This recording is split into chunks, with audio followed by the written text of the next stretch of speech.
นึกเก้าหมักสมอครับ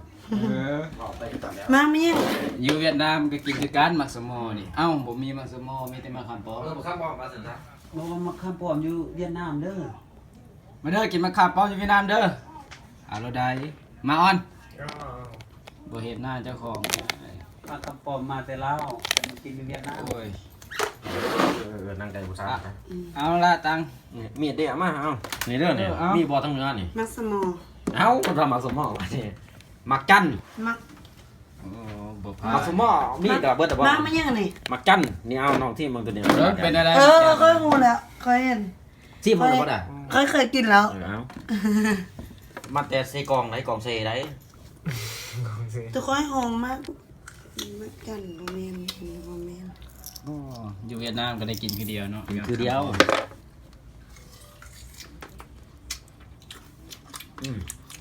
มาทางขี้ แล้วท่านเป็นป้าวะ อาปากกว้าง เอามากินน้ำปลา หมอ เขาบอกกินปลาแหลกอยู่แล้ว โลกวะ เจ็บแล้ว ขี้กาก มันจะเป็นกีกาเข้าอ่ะ บ้านจะไม่มันมาคำบอก มี หมักสมอก็มีกว่ามันมีดี เขาบอกว่ามักสมอมันมักน่ะได้ เอาเมื่อก่อน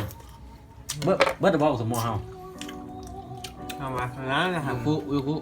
ไม่สวยไม่จาน มันเหี่ยวแล้วเขาบอกเขาใจเบิ่ง เบื่อ เนาะ นี่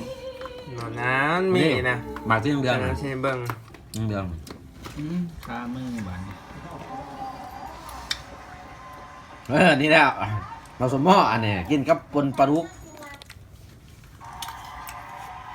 กินกับ คือเกา มันหวาน อยู่ห้องคือเกาพี่น้องเอ้ย มีเคยกิน กินหมักคำป้อมกับหมักสมหม้อคือเกา ว้าวไปดูเจ้าว้าวคือเดี๋ยวอย่าเปิดขึ้นมานะเพลงเนี่ยมันแทรกผิดกฎระเบียบ YouTube ได้ เหมือนเลย